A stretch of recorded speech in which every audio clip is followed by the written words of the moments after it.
Well, hi everybody. This is DearMamaSal, and I just am going to let my viewers know that I needed to change the stream today. So just bear with me 1 second. Today we're going to be talking about moving stress back into a relaxed mode. Just hold on 1 second, please.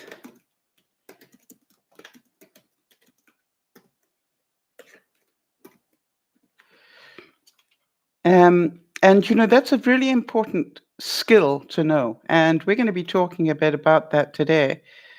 Because it is really, really important to be able to know that you got yourself into a stressful state, but also to know that you can get out of it. Just one more notification and I'm done.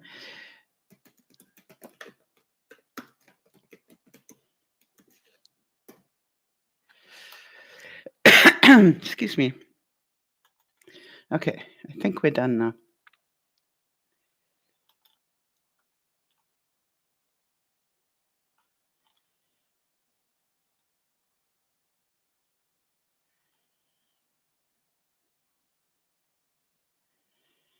Okay. So, hi, Jody. All right. So, just as well that I'm talking about stress, because there's a classic example of a stressful situation.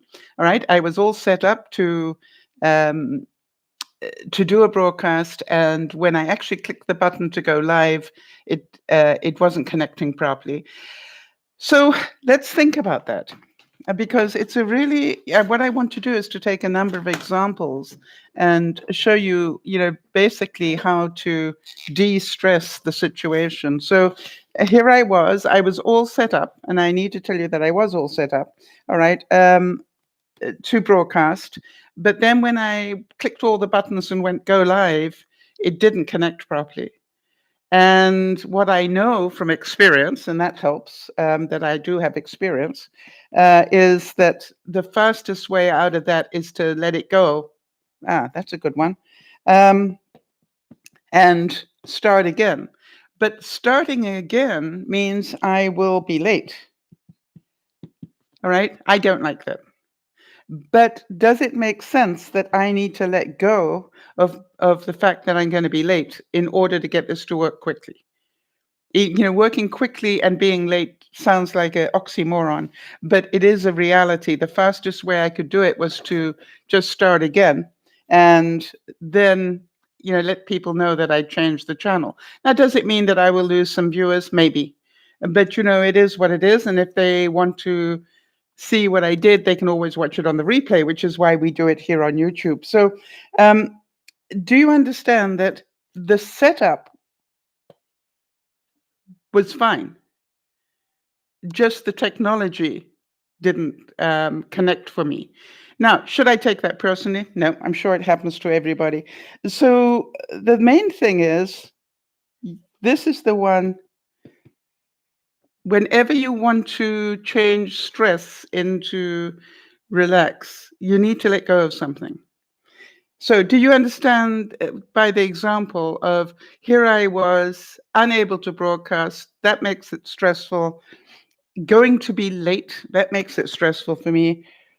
What do I need to let go of? All right. And if I can work out what to let go of, I will be able to get back to the second setup more quickly and therefore be able to broadcast.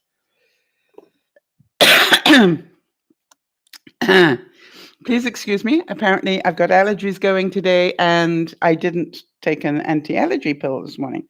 All right. So I want to just make sure that we do a number of different examples today so that we can understand it's all the same process. All right? Look at the facts, see what you can do. And I think that is the thing that you want to concentrate on today's broadcast, which is I'm going to keep asking myself, what can I do? All right? Not do what I wish I could do, but what can I do? The other thing is I will be looking at a lot of factual things as wherever I can, because as we've been talking about this year, I know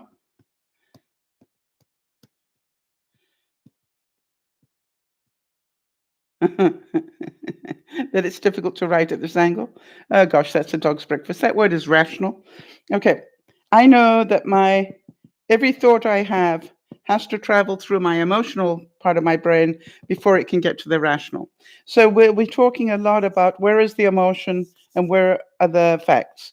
Rational, I would say, are just what are the facts. All right, let's keep to the facts here.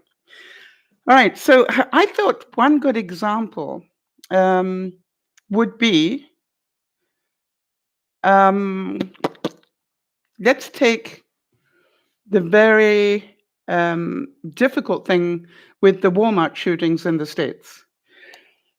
Is that full of emotion for everybody? You know and then days later, or rather hours later, the Dayton, Ohio shootings. All right, so lots of emotion in there, and you know what the emotions are. All right, I don't know what they were for you, but for me, they were anger, frustration, sadness. Um, I had judgment in there as well. Okay. So when I look at all these things and I go, okay, fine, what was I angry about? Now, I was angry that that young man was able to get himself a weapon of that caliber to go in and shoot people. I was pretty, so I'm going to put gun type. That's what I was angry about, that he was able to get his hands on an assault weapon. That's what my anger was about. Frustration. My frustration was it's beyond my control. I cannot do anything about it because I'm Canadian. Right? Except I can discuss it, but basically I can't do much. So that was my frustration. My sadness was for obviously the families. And quite honestly, I don't mind telling you that for me, part of my sadness was for anybody who lives in the States, trying to answer the question, how can you keep letting this happen? Because I'm pretty certain that it doesn't matter where you live in the world, you've got contacts around the world these days, and I'm pretty certain everybody was being asked, how can you let this happen? And the sad thing is, for me, that you didn't necessarily let it happen, right? But the perception is that you allowed this to happen. And the judgments, I had a lot of judgments about who allowed this to happen. All right. And I used to blame it all, quite honestly, I used to blame it all on the president.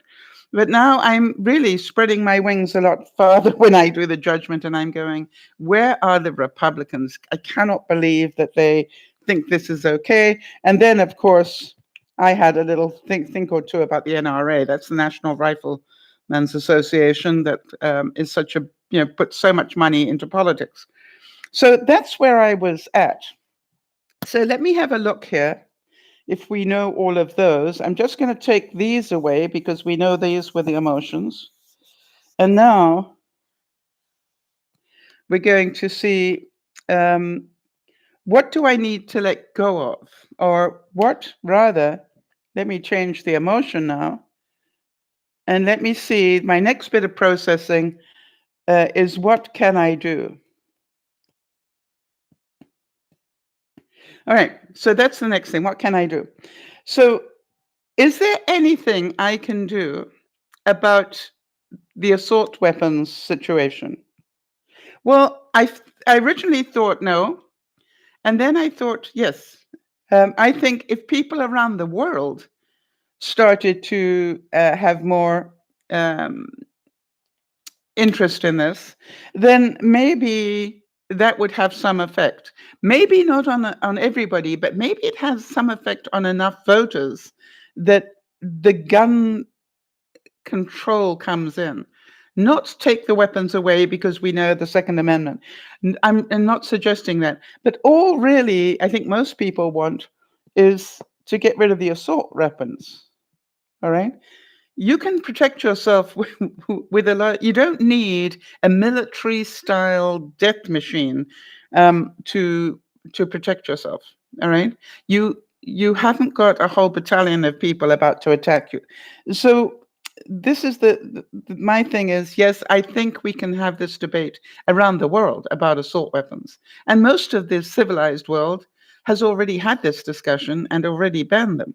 But that we understand is different.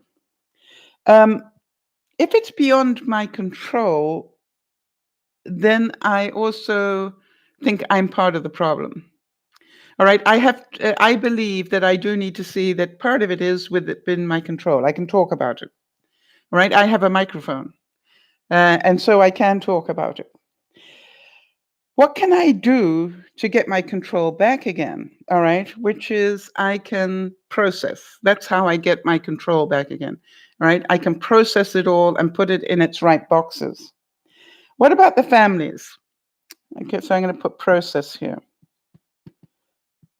All right, and what about the families? I feel sad about it. Can I do anything about it? Well, yes. Even though I live in Canada, if I want to do something about it, I could donate to the fund that's going to look after those orphans and those families that got affected. Nothing stops me doing that. That's what crowdsourcing is for. That's, all that sort of stuff. So I'm not without ability to do something. So I could donate. Okay. And my judgment about the NRA, quite honestly, again, I can talk about it, but it's up to the American people to do something about it. It's their country, and if they want to continue to be to allow organizations like the NRA to put that much money into politics, then that's their right. I don't like it, but I need to just know, how can I word that? That is like, I want to say it's none of my business, really. I can have a viewpoint, but it really isn't any of my business. And then, so the way I calm down on this one is I live in Canada, and this is why. All right, so that is the way that my process went. All right, so I hope that makes some sort of sense to you. So now then, I wanted to do just a quick thing about, it's going to drive me bonkers seeing that like that. All right, so now I wanted to do another one, which I hope will help you, in terms of gun control. All right, and so, yeah, it's a very emotional thing, and I needed to get to some pretty rational thinking about it. So here we go. Excuse me. What do I feel? All right, so you know that what the fact is, I want to talk about assault weapons. Right, so that was my issue. That would be the thing. But the real issue now that keeps coming up is mental health. All right, that we shouldn't let people who've got a mental health issue have assault weapons. Hold on one second. So that's the discussion. Okay, so the assault weapons ban, that's for Congress, and you guys got to vote on that one. So it's now out of my control. However, this mental health issue, I wanted to ask some questions of you guys about this. Do you think that people who have a mental health issue and diagnosed should not be allowed to be near guns? Period. And I know that there's quite a lot of what shall I say, feeling about that. But I started to think about this in a deeper way, because that's what I do. I process, right? And so I started to process, and let's do the process here. And I said, well, what do I think about people with mental illness not having guns? Then we would, stop these people. And I went, it's not all people, is it? Um, the majority of these sort of mass killings are done with young people with guns. When I say young people, let's say people less than 25. Not all mass shootings are this, but quite a few of them. I would need to look at the statistics again, but from what I can remember. So what if the control was for people under 25? The same as you're not allowed to drive a car until you're a certain age, so that you're not allowed to have your hands on an assault weapon until you're 25. And I thought that's quite a good idea. And then I thought, no, that doesn't work. That doesn't work, because what about the military? All right. Because the military predominantly has young people in it under 25. So then, how do you write that law that says unless you're in the military and using them for the correct reason? So there's a possibility to write that law that way. And that's what I thought about. And then I thought about the fact, well, all right, if the military is allowed to have guns of that caliber, what about people that were first responders at 9/11, most of whom would have been mentally scarred in some way? Anybody that watches, people jumping out of buildings to their death, that's going to affect you. So should the 9/11 responders, or any responder that's been through a crisis type situation, seen a dead body, shot somebody because they had to or whatever, should they be allowed to carry a gun? It's interesting when you start to process, because then you go, that's an interesting thing. And, I don't mind telling you that on a lot of these issues, when I processed it, I was actually grateful. That's what I came up with, that I don't have to make that decision, that's what lawmakers are for. That's why we have so many lawmakers who are lawyers and people like that, because they can look at all those angles and hopefully come to common ground. But can you see that it's not one thought? I really recommend that you go deeper. I was also listening this week to, I want to give you another thing that had a lot of emotion to it this week.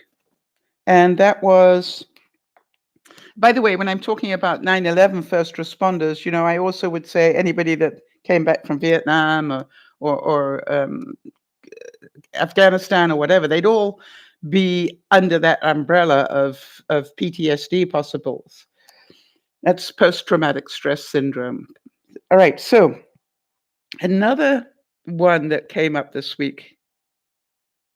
Oh, yeah. How about the fact that California has said unless you have logged your tax returns, you're not allowed to be on the ballot? Now, that's a pretty emotionally charged thing, but does California have the right to make that what do you call it? Rule. And I'm trying to think of a better word, but rule will do. That we'll find out, because at the moment that's in the courts being decided. Is it legal that they can do that? But if it is, hi Isabel, if it is, do you understand that the emotion probably is around a judgment about the president? But here's the thing. Do you feel the same way about, let's say, Joe Biden having to give all his tax returns? He'd probably got them in already anyway, but the thing is this, it needs to be equal. All right. It's not about one person. It is like everybody needs to put in their tax returns, and they want to now get enough states saying that it now becomes not a voluntary thing, but a mandatory thing. And I think that is important. But then again, I'm Canadian, so I'm entitled to think whatever I like. But unless all the majority of Americans think it, it's not going to happen. You see, they have the control. Unless the majority of Americans want to stop the NRA having that much power over their political system, it's going to continue to have that much power. So this is about, you get what you pay for and you get what you accept. And that's why, in a way, I do believe that this election, one way or the other, will probably change American politics in quite a lot of ways, depending on how it goes. It will either cement, the power of the NRA, etc., or it will end up with people getting so angry that they go, no way do we want this to continue, and we will vote against it regardless. But my rational, factual side says the stock market has been doing this, and they're doing everything they can to keep it doing that until the election. And here's what I believe. When that election happens, the stock market is going to plummet. And the reason it's going to plummet is because I believe, I can't prove it, I believe it's being bolstered at the moment. And so what will happen is, that it will tumble, and who'll take the blame for that, when it won't necessarily be true, but that's going to be a fact, that they will blame the shift in politics for that. So there's lots of trouble coming. Now, let me tell you another couple of things that I thought about when I was thinking about the shootings at Walmart and in Dayton. I was thinking, it would be a really good idea to not have shares in Walmart at the moment. And then remember, I said after the Walmart shooting, we need to be careful because there may be a copycat. And there was in Dayton. Now, did you hear about the guy that suddenly walked out this week somewhere? I can't remember where. Somebody can probably remind me. But somebody walked into another Walmart wearing camouflage outfit and like all the gear, and caused absolute havoc. And, he's lucky to be alive, because I'm surprised somebody didn't just up and shoot him, because that was not funny. And that was, caused panic. What about, motorcycles are backfiring and people are running for their lives. So this has created an atmosphere of fear. And I think that there is a positive to that, if you want there to be, all right, which is that fear is a good thing to some degree. And if you don't believe that, did you or did you not think about this, instill some level of fear into your children for a good reason? How about crossing a street? All right. How about the oven? This is a hot pan. They don't know what hot is. And so I don't know what you did, but in the days where I inherited 3 children at one point of my life, and I actually showed them what hot was, but not in a bad way. I showed them in different degrees. All right, I'd take a pan and I'd put in lukewarm water, and then I'd take another pan and I'd make it just a little bit hotter, just enough that you could feel it was a little bit hotter. And then I take another pan and I make it just a little bit hotter still, but not that it was going to do them any damage. And then I would have this one, and this one was the burn. It wasn't actually going to burn them, but that's what I told them. This one will damage you, right? This is hot, hot.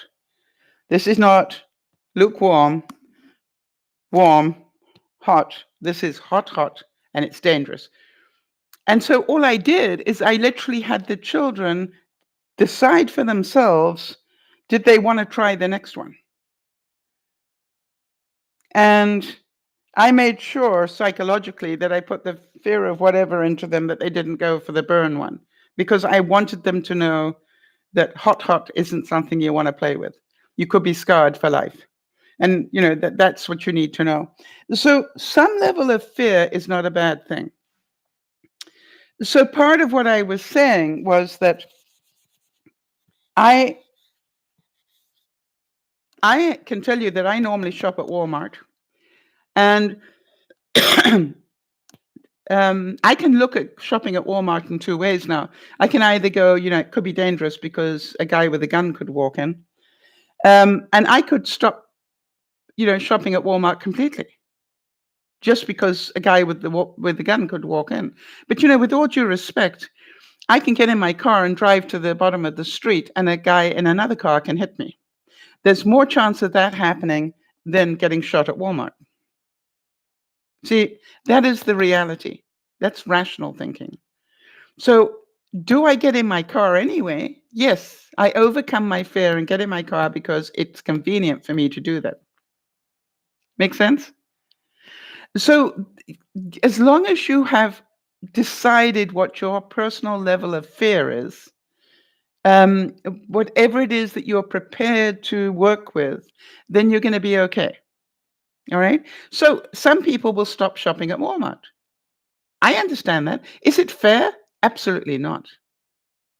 Because Walmart was the victim here.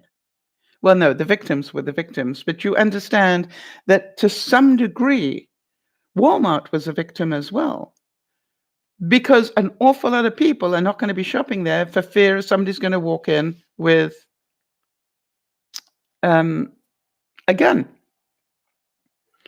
I'm thinking about all the children that will have heard about this that are going to be scared to go shopping with their parents. And rightly so.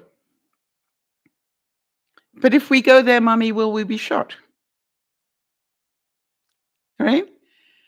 I think that's a very rational fear from a child.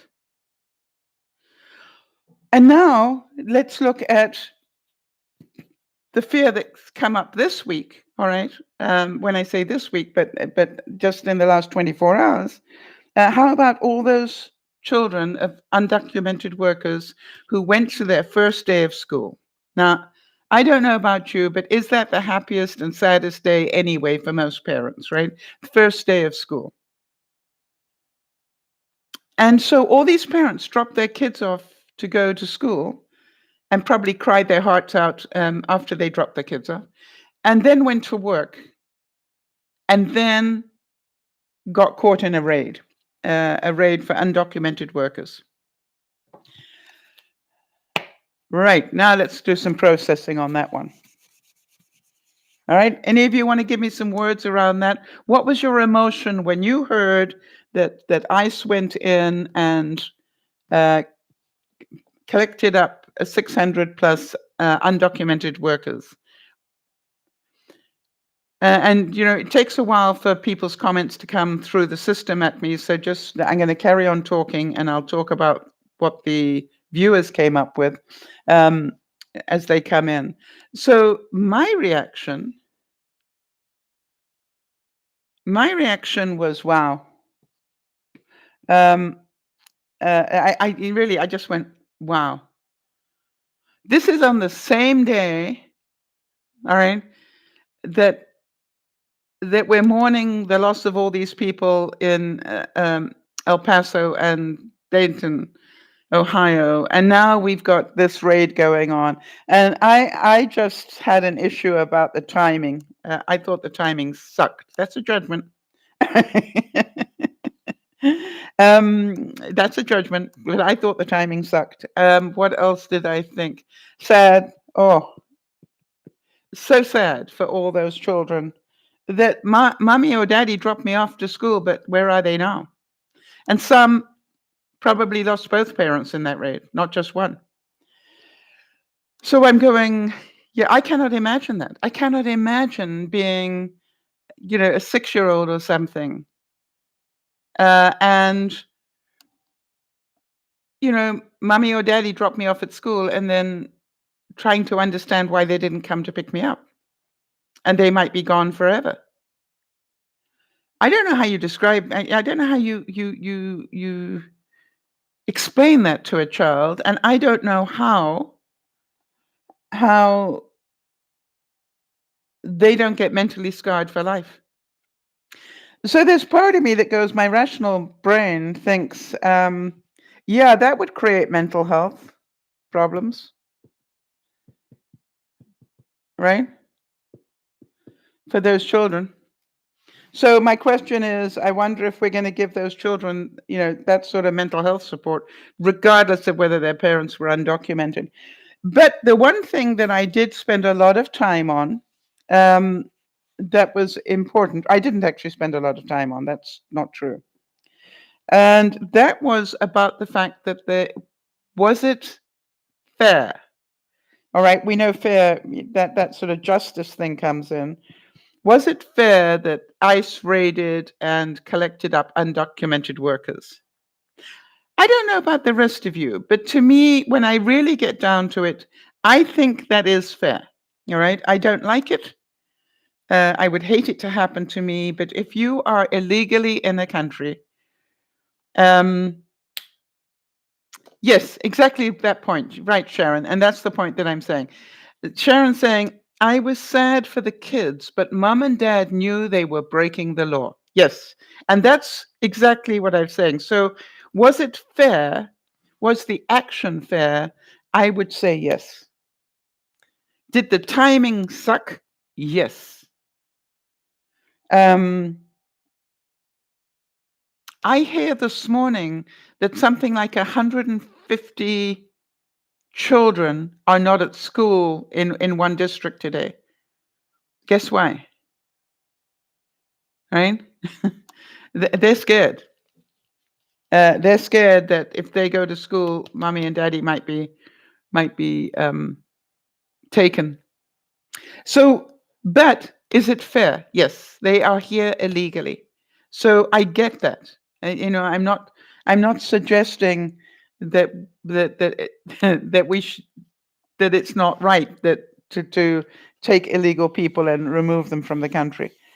Um, but I think, like a lot of people, it's about how you do it and the timing. First day of school, really? Who authorized that? I don't believe it was the top guy in the country. I believe that decision was made, by somebody else. But it's like, really, you had to do that on the first day of school. The trauma of that. It's bad enough trauma, but to do it on the first day of school, that's a roller coaster of emotion you don't want to think about. All right, so now we got a few of those going. Are you all getting the idea of how we're processing this? Now then, a lot of you know that I am in the business of selling my house and downsizing and moving to a new place. I got another offer this week. And the fact was, the offer was well below the price I was asking. And you will, or those of you who've been watching this, also know that I had already dropped my price. So this was below my below price, if you like. All right. So this was my original price, and then I dropped it. And then this offer came in. And again, it was well below. Not only that, the offer included that they wanted the whole house. It's a fact. Which means that I would have to tell Yvonne, who's lived here for 20 years, that she also has to go. So can you see this had a lot of emotion around it for me? All right, so let's have a look at some of the emotion for me. Loss, okay, of money.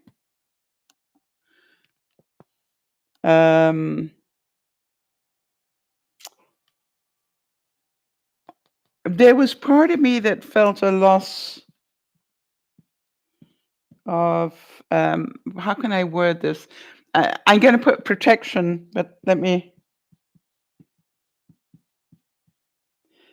I felt I wasn't looking after Yvonne properly at some level because I was going to have to give her notice if this thing goes through.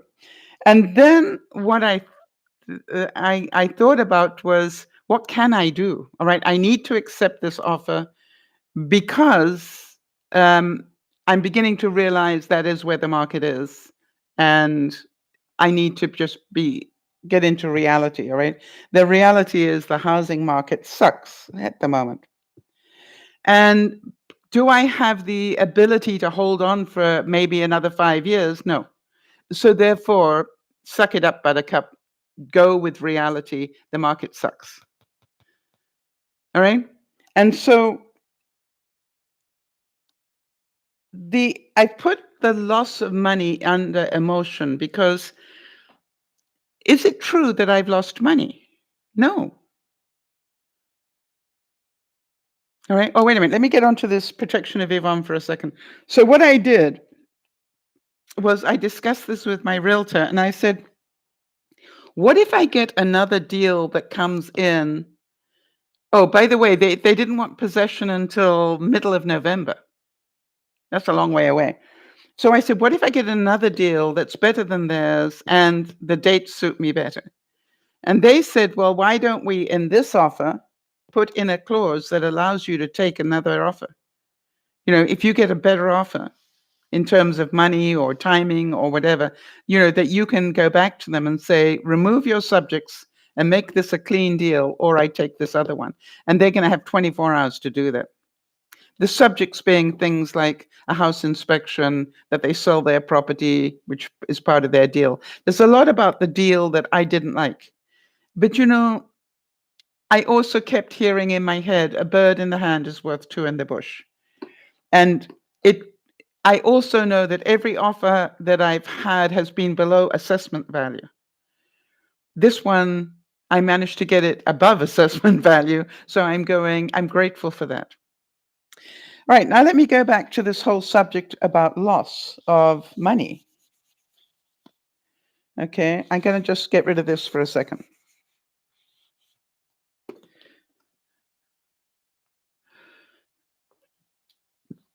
Pen cap is stuck. Hang on. Let's work with the facts, okay? Because that's what the facts are. The facts are I bought my house at X dollars back 20 years ago.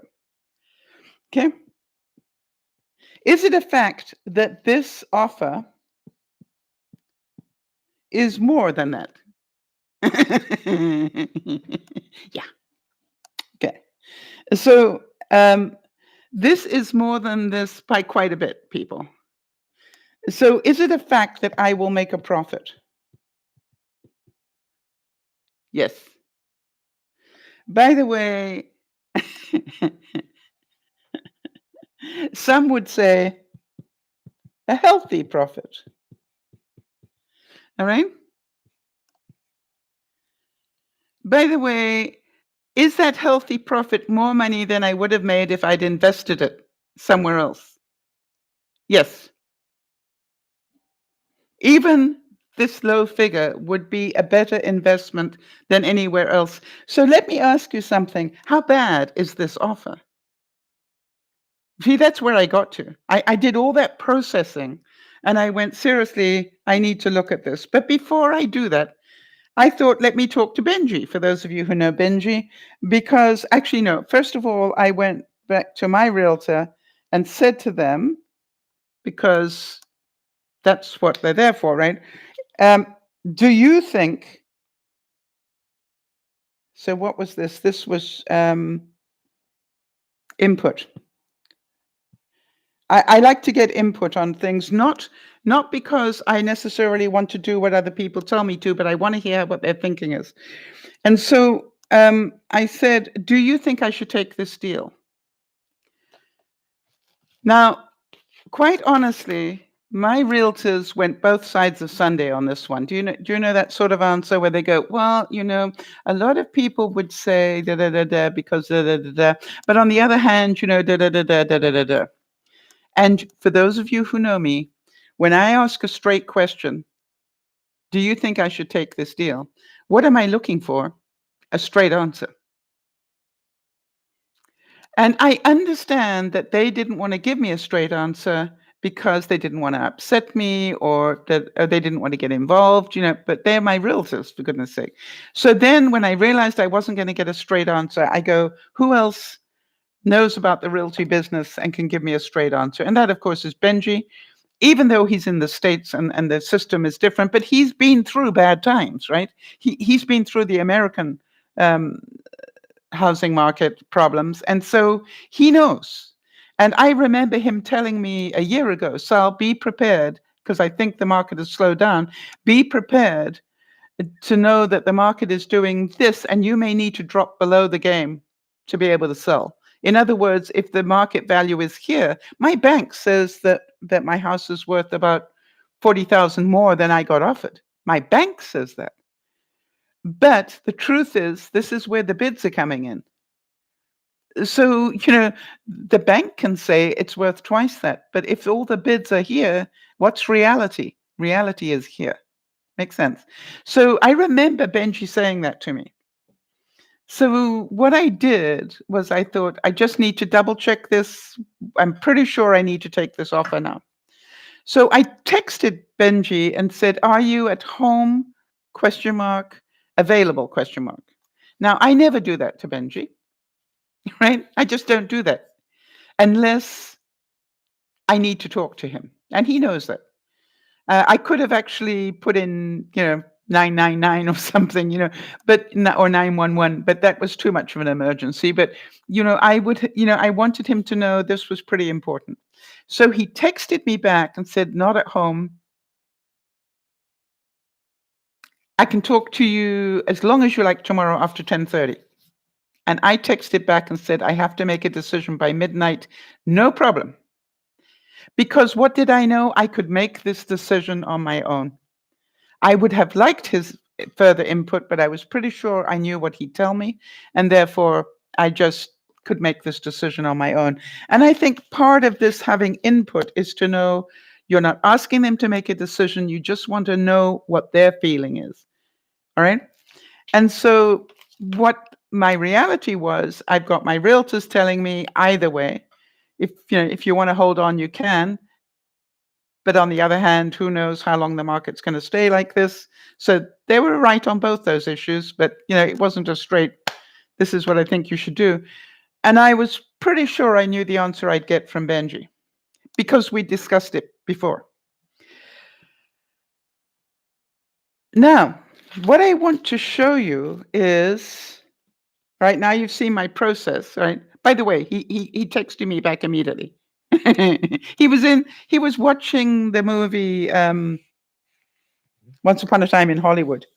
So I was really glad about that because I got to ask him whether it was worth watching, and he said absolutely. All right, so all right, what if I keep saying to myself, hi, Kimmy, what if I keep saying to myself, but really it's worth so much more money? It's worth 100,000 more than that. What if I keep telling myself that? Is it going to get my house sold? Right? So the facts are, what is my goal? To sell my house. All right? That's my goal. So in order to sell it, I have to let go of the fact that I believe it's worth 100,000 more. Because it's not that it isn't worth 100,000 more. It's not worth 100,000 more in this market. And that is the only way that I can sell the house, is to be realistic. If I could wait another 5 years, I am pretty sure I would make a lot more money. But I can't, right? I need to downsize. So that doesn't mean I'm a loser, right? Remember, I'm already going to make a healthy profit, just not quite as much as I would have liked. Can you see the difference in that? Right? It's not that I'm not going to make a profit. I'm just not going to. But so what I need to let go of to be happy and be rational is greed. Does that make sense? If I can let go of greed, then I can take the deal and be happy. So now let's look at this whole thing with Yvonne being my tenant, for those of you who don't know. And Yvonne's been with me for 20 years, for those of you who don't know. Yvonne knows that my goal is to sell. And Yvonne also knows that there was a 50% chance that when I sell, she may need to move. All right? But we had discussed that. But not that she definitely has to move, but there is a possibility that she would have to move. But we both agreed we wouldn't worry about that unless it happened. Has it happened? No. Is there a possibility that it can happen? Yes, that possibility now probably is 75% plus. So I discussed that with Yvonne. So here is the truth. Why only 75%? Because I'm still allowed to have people look at my house, and I'm still allowed to take in an offer that's better. So I said to Yvonne, here are the terms that I put into the contract, that I will only give Yvonne notice once their offer is totally clean. In other words, they've removed all the subjects, right? They've sold their house. Their sale of their house is clean. Not that somebody's put in an offer, but that it's clean. These subjects have been removed. I will not give Yvonne notice until that other side is totally clean. And they have until the end of October to do that. So I then said in the contract that on the day that it is totally clean, I will give Yvonne notice on the 1st of the next month. Okay? And so that gives her 2 months, because by law, you have to give 2 months notice in that situation. Now, that is the best I can do, all right, to protect Yvonne. I protected her by, I can still show it to other people and possibly get a better deal, but also that I will not give her notice until the deal is totally clean on their side. Now, is there a risk? Think about this. Is there a risk that Yvonne can now go looking for a new place to live and leave me without a tenant and possibly without a sale? It's possible. But why would I worry about that? All right? I worry about that if it happens. To me, it's like, yeah, it's possible. That's real. That's being realistic. That's dealing with facts. It is possible that that could happen now. I pray that it won't. But I would totally understand. You understand? That wouldn't be her being nasty or anything. Like, maybe she's had enough of the roller coaster as well. So when you look at it all, it's been a very difficult week. But I took the offer. And by the way, in case you wondered, when I actually got to text the facts to Benji, and I said, my one question is, should I accept the offer? And it took a while, and I didn't know, but he was actually with another realtor at the time. And they both discussed what was going on and what was happening in the market here and everything else. And he just wrote back and said, yes. You see, that's what I wanted. I wanted somebody who knew what was going on with the market, because I know that Benji knows both markets really well. And, that he discussed it with somebody else, came back to me and said, take it. And I did, immediately. So what I wanted you to understand, okay, is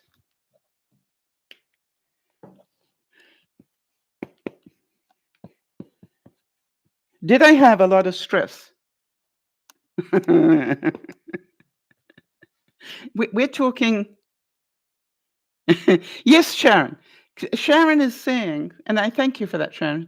Sharon's saying it's good to have somebody that will be honest with you. All right? You see, that is so true. And that's what I'm saying. Um, did I understand why my realtors were giving both sides? Yeah, I understood that. It's not what I needed right then. I needed a friend, not a realtor. And so I literally phoned the one person that had experience in the situation, um, had experience in the situation, and then went, okay, fine, let me hear what they have to say. And I was pretty sure I was gonna say yes. I just wanted to know I wasn't being insane. Right? And that was it. I just um, got a notice that's come up, and I want to get back because it's Marnie, and I want to talk about what we discussed.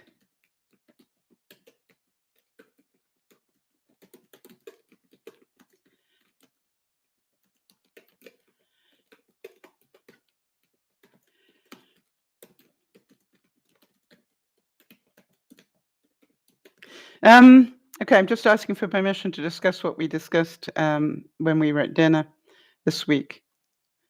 Because it would be another one in terms of letting go. So, can you see that I had a lot of stress, but I processed the stress out?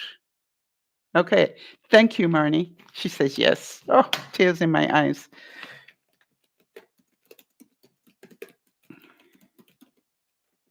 Okay, so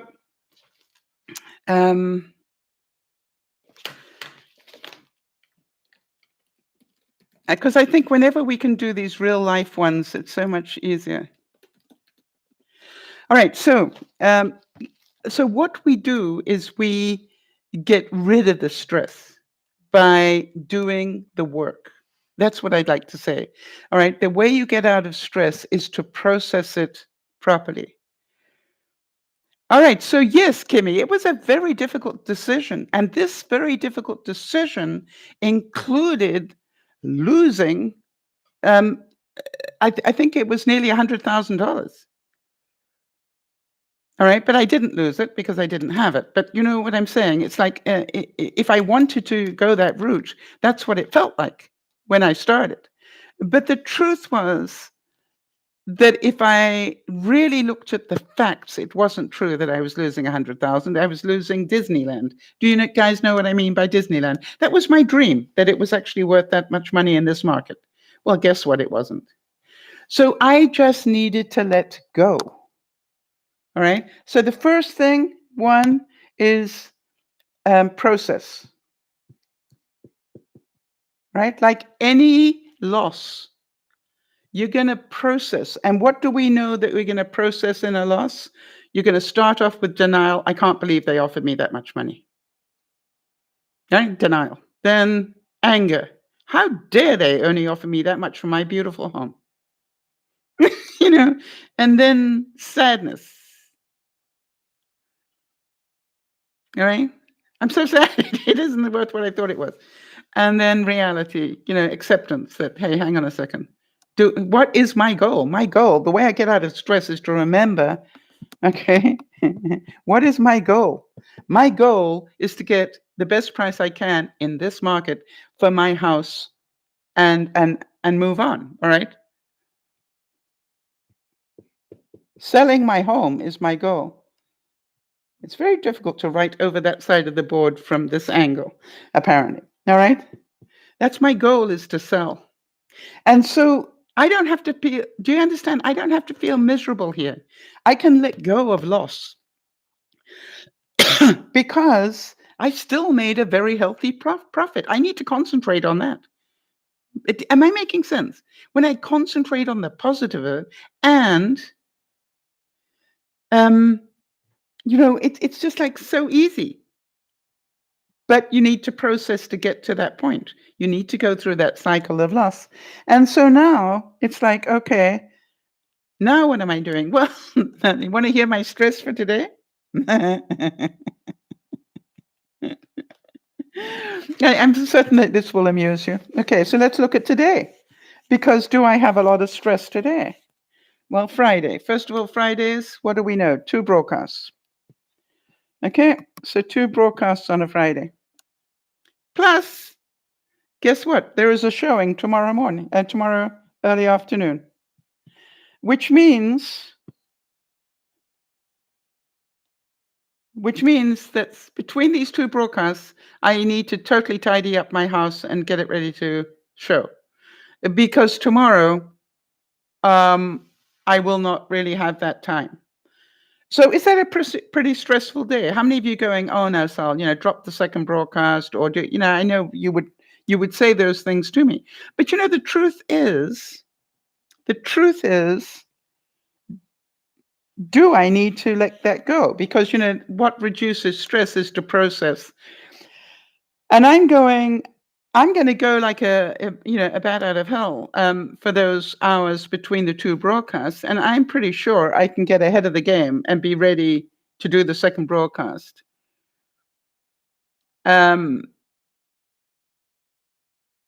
If I want to. See, that's called motivation. It's that end, right? Okay, I got to learn a lesson here. I keep repeating the same mistake. That's called insanity. All right, hang on a second. Smaller on that side, Sal. There you go. So that's called motivation. You see, if I have the motivation, how many of you understand what I'm saying on this one? If I've got enough motivation,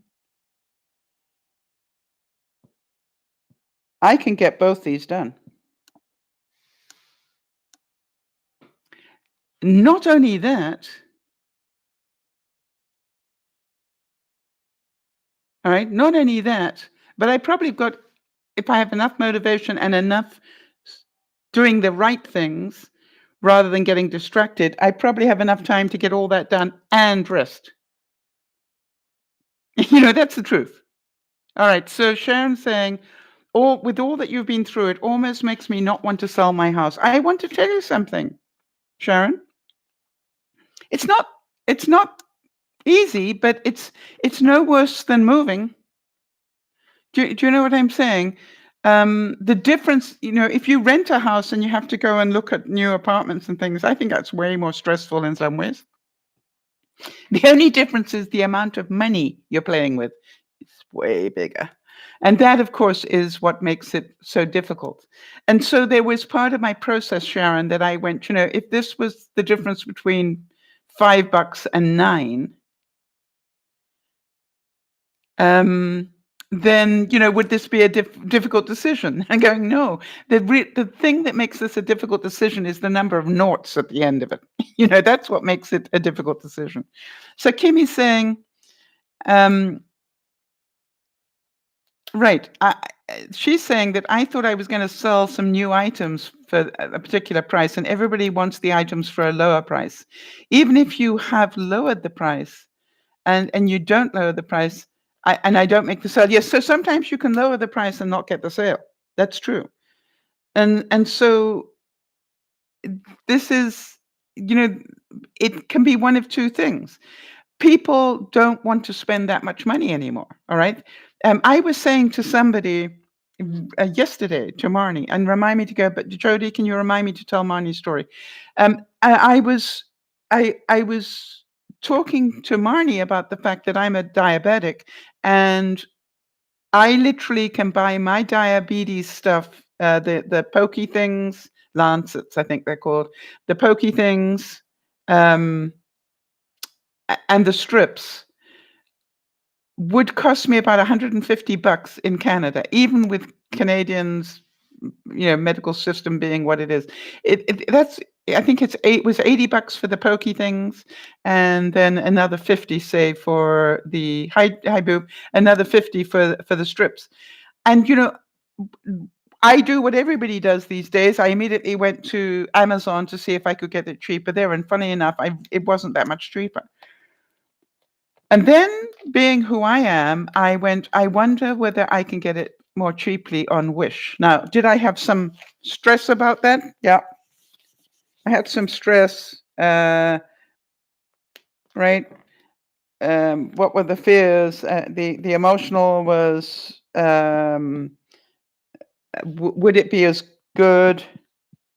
Would it do me any harm? You can probably imagine. All right. And I had all sorts of feelings like that about getting, because it's probably going to come from China, and it's sort of like I had all those emotions. And then I went, wait a minute, we're talking about testers and we're talking about strips. We're not talking things you're going to put into your body. You're talking about testing stuff. So, and that reduced my stress a bit. Make sense? So I thought, first of all, find out. Well, let me tell you that what I found out was those strips and the machine, the strips and the pokey things were going to cost me $25 for it all on Wish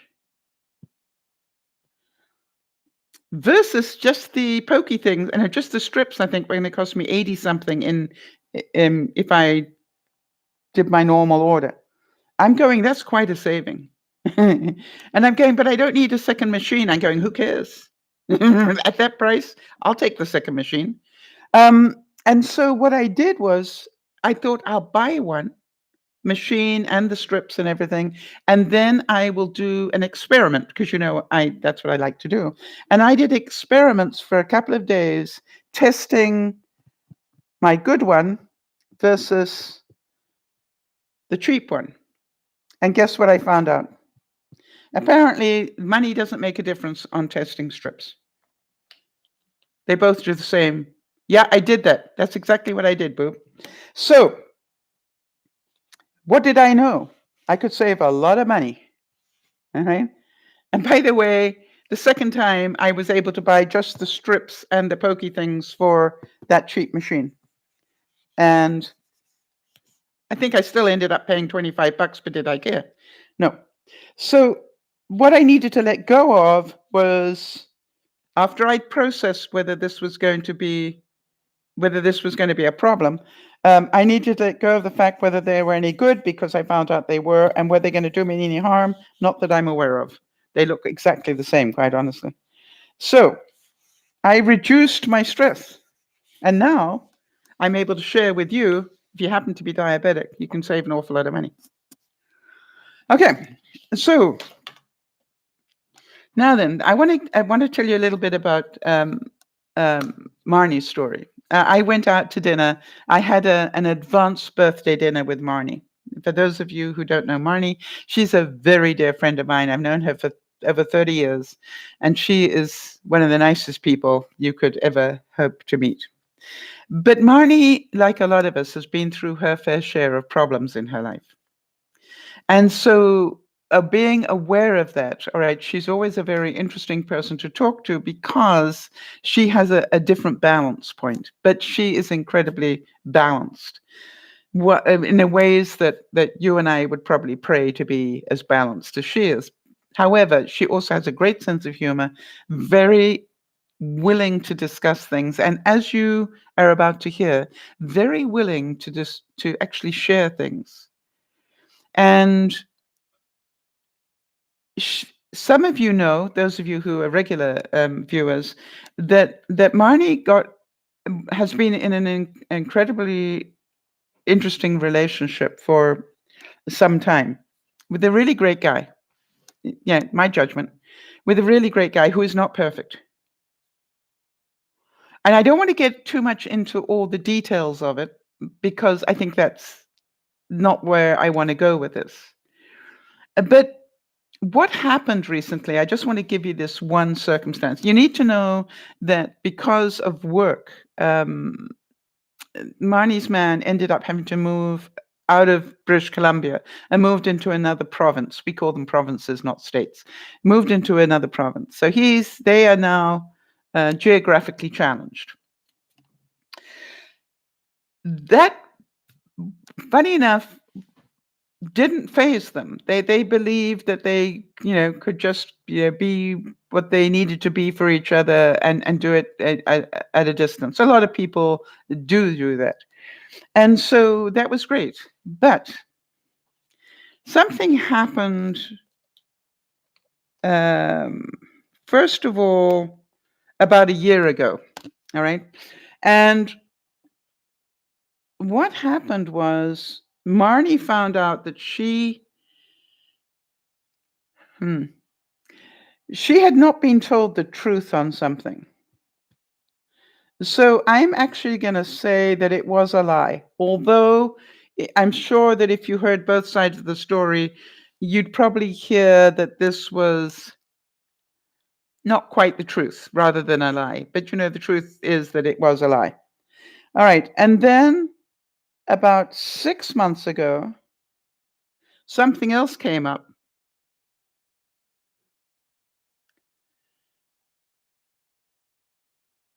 All right, I'm just reading here. Beth, do you want me to talk about that or keep quiet about that? You've put it up on a post there.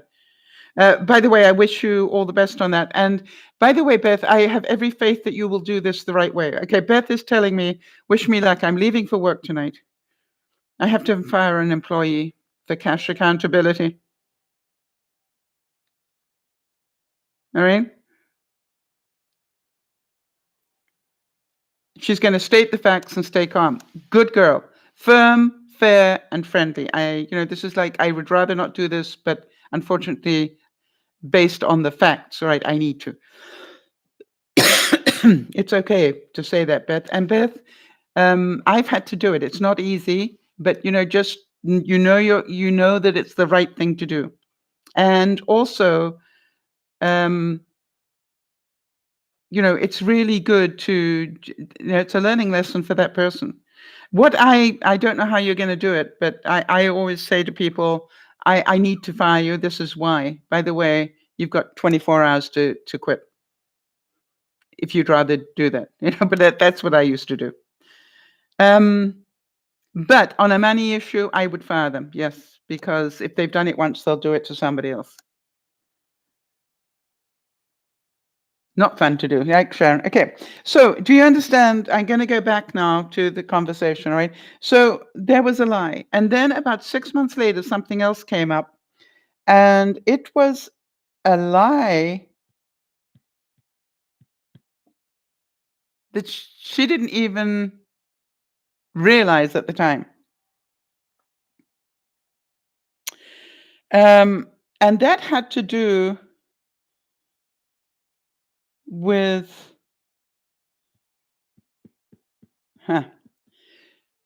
he's got he's separated from his wife and has been for a long, long time, but never finalized the divorce. Okay. And then fairly recently,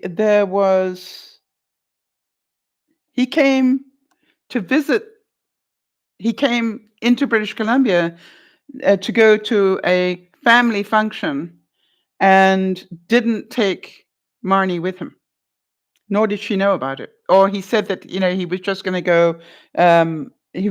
go, to visit an uncle. He didn't say it was a big family function or anything. All right, so what Marnie saw, and quite rightly so, is that she is being lied to. All right? And that, guess what?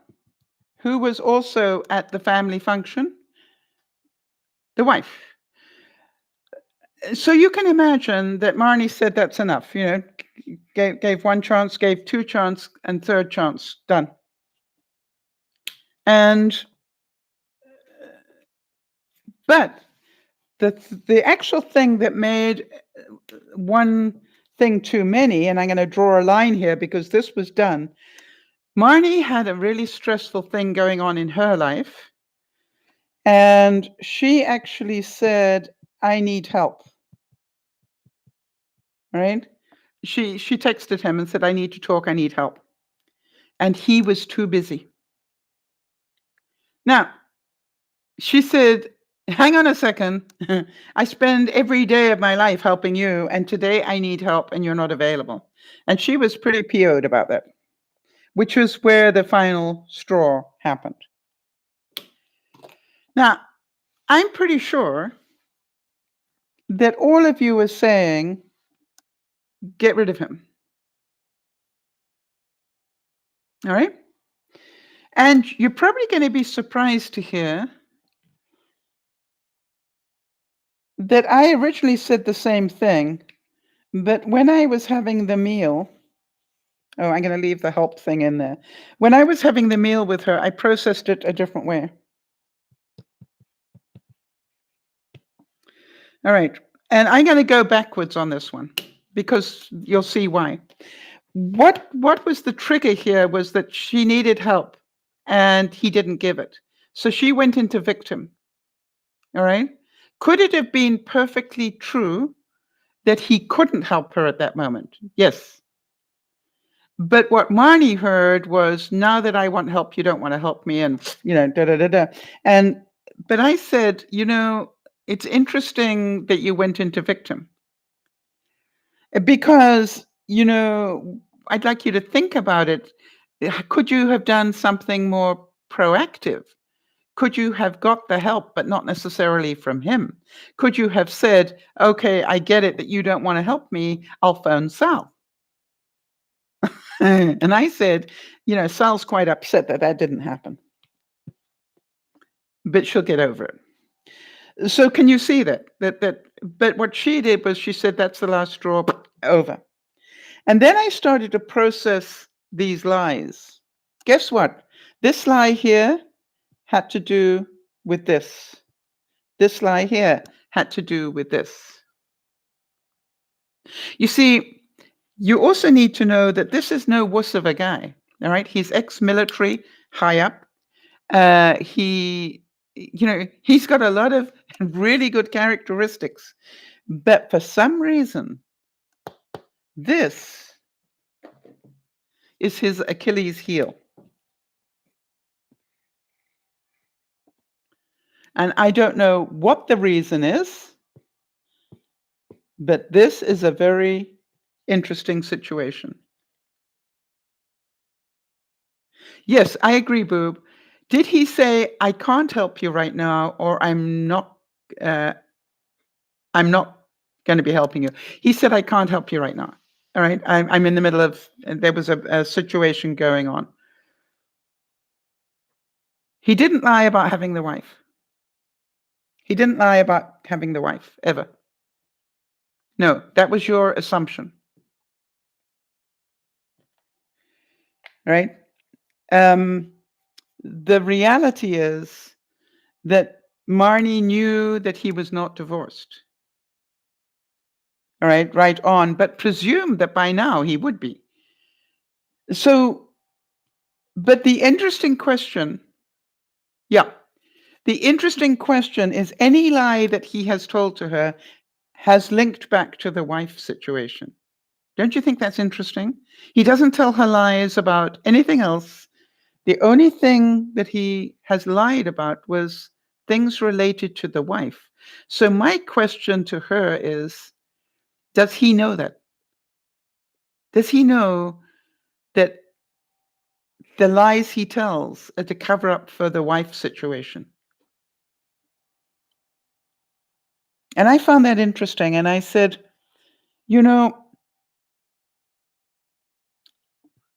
I want to know why. It's none of my business, but I'd want to know why. So the other thing I asked is, I know this is going to surprise all of you when you know how black and white it can be about things, but I've met the guy. And what I said to her is, when we get down to the facts, we know that your happiness is really important to me. So I need to ask you a question. Do you still love him?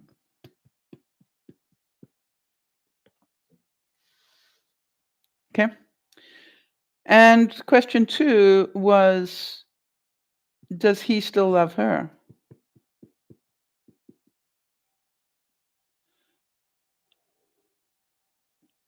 And I said, I could be totally wrong, but I think the answer to both of those questions is yes.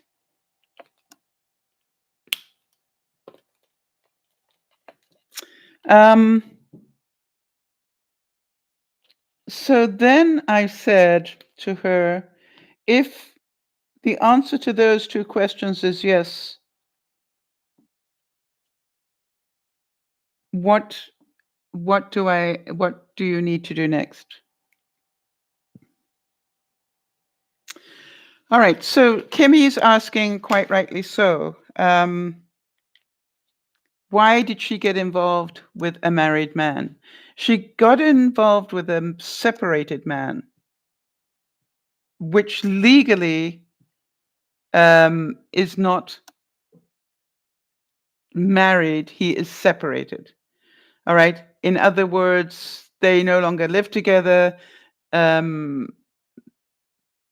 all right. They are not legally. They're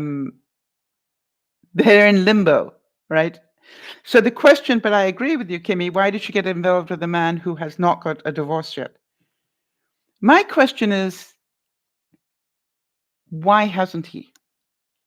All right. It's not that he's afraid of commitment because he's been married before.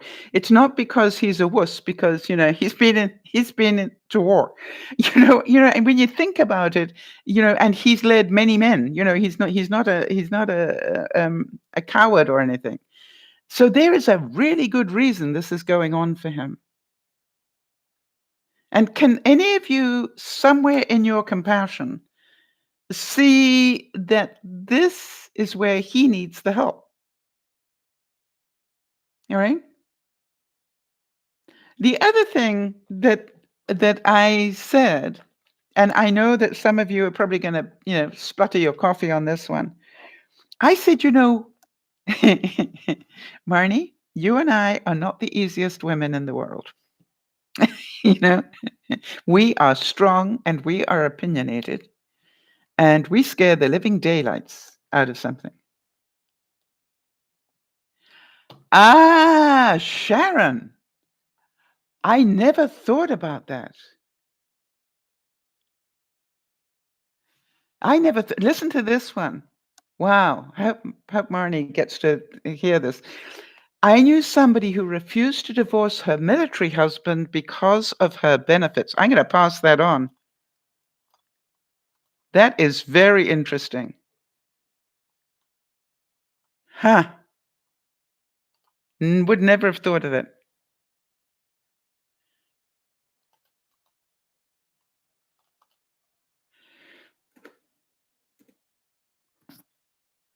Now, first of all, Sharon, I want to thank you for helping.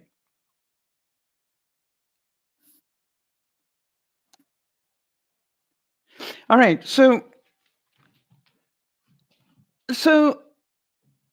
all right, the spread of the coffee thing is about the fact that, Marnie is not um is not what I call your regular person. Well, she's a friend of mine, so she knows she's not regular. But when I say she's not regular, she's a tough cookie in lots of ways, and she calls a spade for what it is. But what I said to her was, how come you let it get this far before you got really serious about the lie?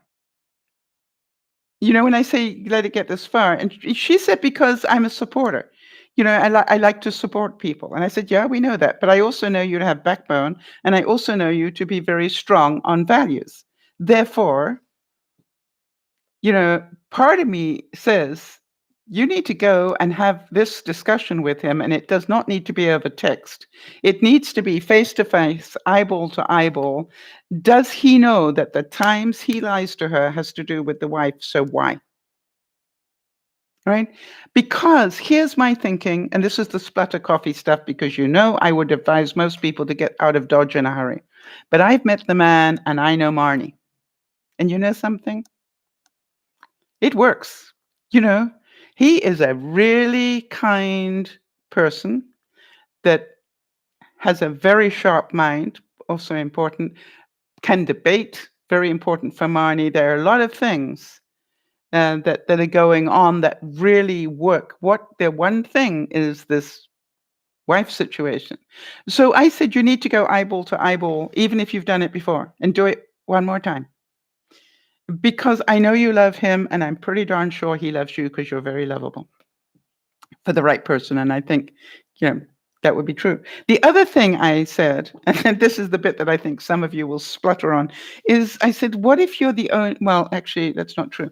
What if we are the only friends he's got? You see, he's a bit different as well. And so, we different people need to stick together. How many of you understand my thinking? You know, I believe different sorts of people give each other different sorts of slack. Right? And if you know that this is a good human being who's got this one pimple, do you write off the human being for the pimple? It's a big pimple. We know that's a carbuncle, I think they call it. But, do you write off all the good things for this one bad one? And I said, before you do anything else, I would really go and give this one more try. I would try to get to the truth. And I would say, if he can't tell you the reason, tell him, if you would like us to continue, get help. And I will know you want us to continue when you go and get help about this issue. And if you choose not to, that is absolutely your right. But I cannot do this with this pimple because it's not fair and it's not right. And I know it's not what you intend. I really don't believe that he wants to lie to her.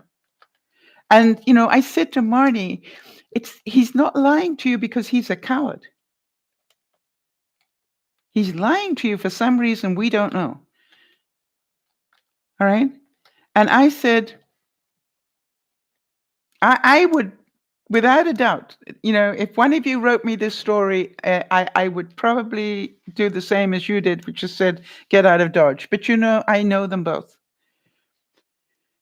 And they are so similar in so many ways. And I actually said, you might even want to text and go, have you finished sulking yet? Shall we try again? It's just like, I don't know why. I just think there needs to be some more work done on this. Because I don't think you find a match like that. He's a military man. And guess what Marnie's always been interested in all her life? Military stuff. She will go, to Juno Beach and go walk it and see all the memorials. She will go to, all the different things. She is genuinely interested in history. All right, so Kimmy's saying once a liar, always a liar. So that is another point, right? Which is, if you lie about this, what else are you lying about? Now, that is a very good point. All right. But I wonder if that is totally true. I've heard a lot of things about that. If you lie about this, you'll lie about anything. Because if you lie, you lie. But I look at it, and forgive me, Kimmy, forgive me. I have lied. All right. I have lied. But do I believe that I am a habitual liar? No.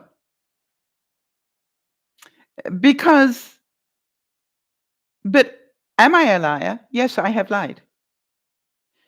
So have you, Kim?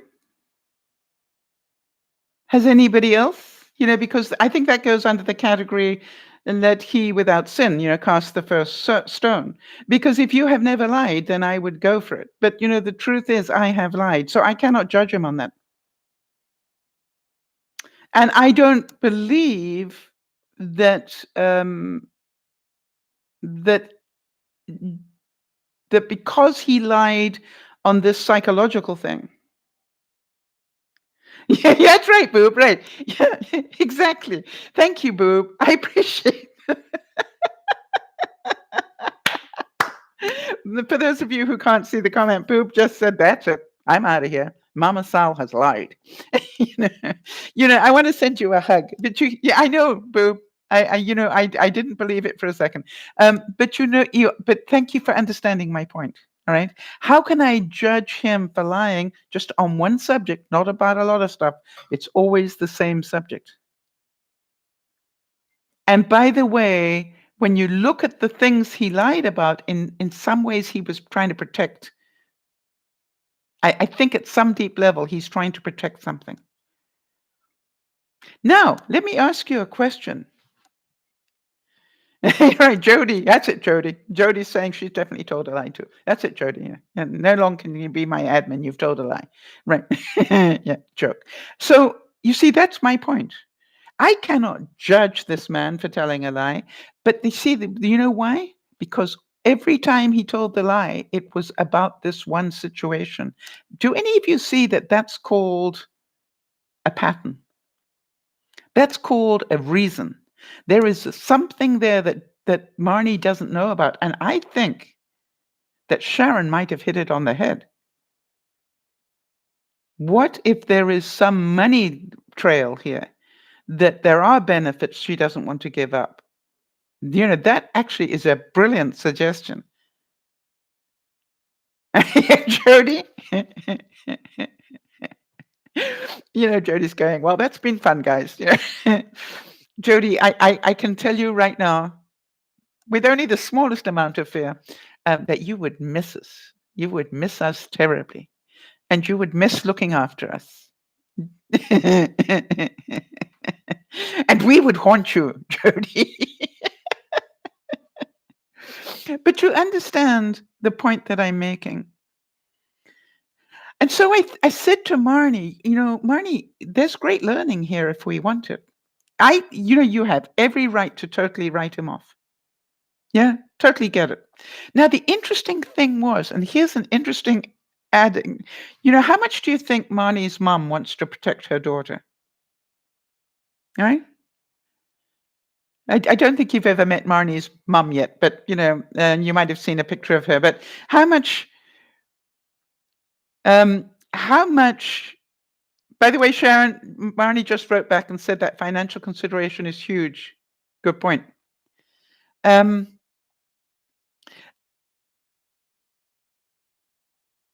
So to me, I'm looking at it and going, I would like somebody to give me the benefit of the doubt. You know what I mean? I would like somebody to be enough of a friend to me to be able to see that this is the area in which I lie, and that maybe there's a reason for it, and that maybe I need some help dealing with that reason, because that would be freedom. It cannot be easy living this lie in this area. All right, so Kimmy's saying then he should have talked to her about, yes, whatever the reason was. All right, Kimmy should, a guilt word. We all know that. We all agree with you, Kimmy, that a smart man, and I said to Marnie, he's got to be the most brave coward I've ever come across.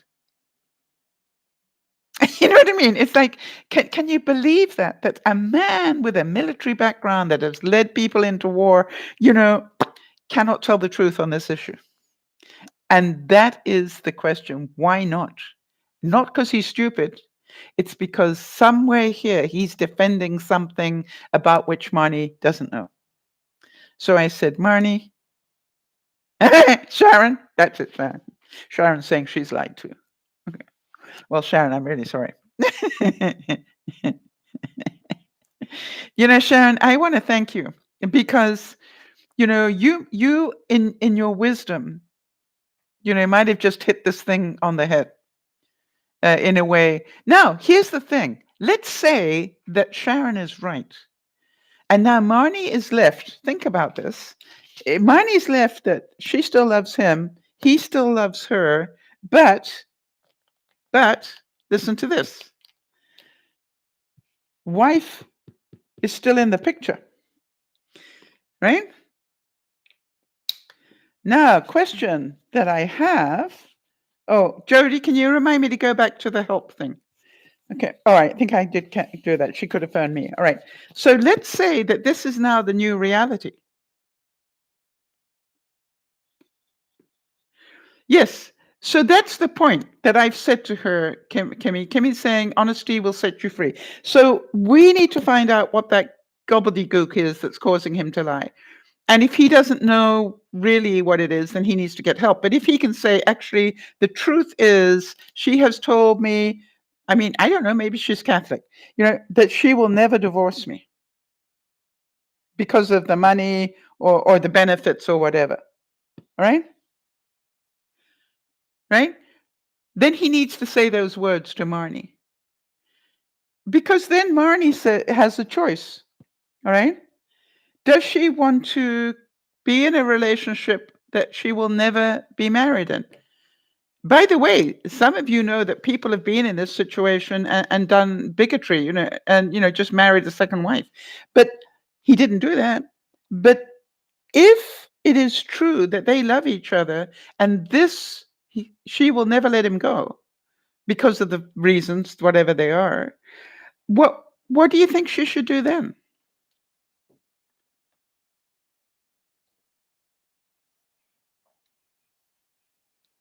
All right. So, yeah, the baggage is always going to be there. But have any of you had baggage in your relationships? I have. And the reason I say that is because I'm not proud of this, and you can judge me for it, but I've learned a lot since then. I can remember when I first got married, my husband had 3 children from a previous marriage.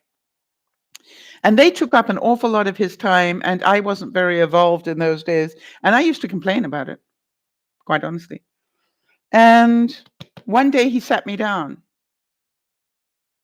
and he said, "Sal, I'm always gonna have 3 children. So you need to decide right now whether you can accept my 3 children and the time I'm duty bound to give them because I choose to and I want to, or not. That is your choice. Because I come with 3 children." And the funny thing was, he said it so straight and so clearly that I went, "Oh, good point. Okay." And I loved the children. It was just like, but I needed to hear that reality. So I'm going, Marnie isn't 20, all right? And he is closer to my age. And so I'm going, I don't know. There's part of me that goes, if he cannot get divorced because she will not allow him to, because of whatever reason, then that is a fact. Now Marnie gets to make a choice. Do you want to, you know, continue a relationship with a man that's never going to be divorced? Because that is the freedom to know that to be a fact. Am I making sense? And maybe that's what he has difficulty saying. And so I'm not suggesting anybody should out of marry, be in a relationship with a married man. That's not what I'm saying.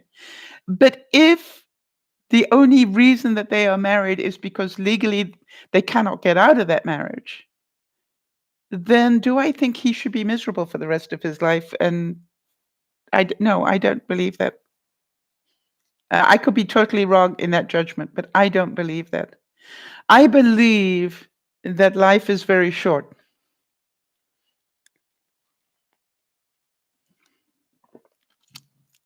Now, here's my question to you.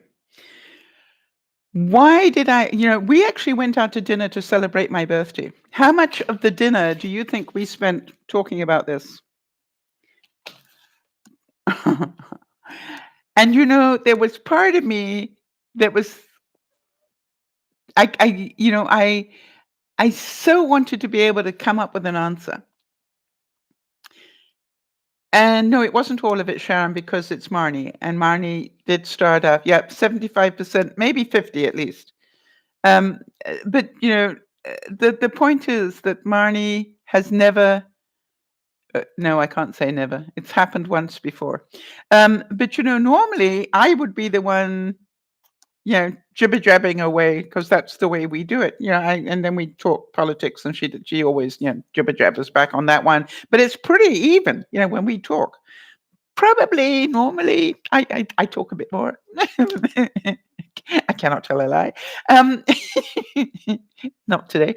And so, but this was like suddenly, this was all pretty backwards, forwards. And then we started on this issue. And this was like, you could just tell this was really serious. And, the issue was not that he lied a couple of times. The issue really for Marnie was when I most needed him, he wasn't there for me. How many of you can feel the pain of that one? Okay. The day she really needed to talk to him, after she'd spent so many nights talking to him, every night, they talked every night, by the way. The day she really needed his help, he wasn't there for her.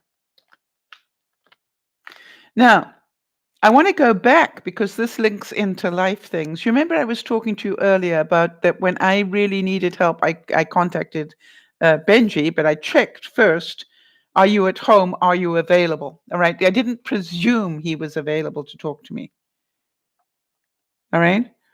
And so then he said, no, but I will be tomorrow at 10. And I immediately wrote back and said, that's okay. I have to make a decision by midnight. And I let it go because I understood that. But Benji didn't let it go. He came back and said, tell me what's going on. All right. So that was his choice to stay involved in the conversation. But you see, when you have a friend in trouble, I think that's what I have to ask you. When they say to you, I've got a problem, I need help, do you say, I can't help you? Right? Right? I'm busy.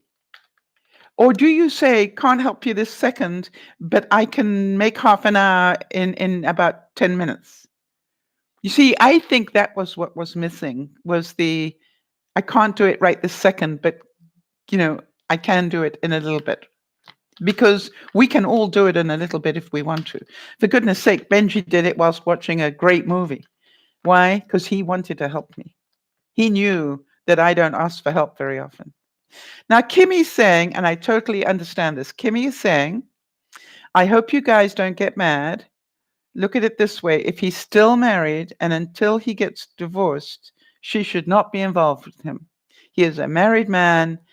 Even if he and his wife are separated, they are still married. All right. So I totally get that, Kim. I totally get that.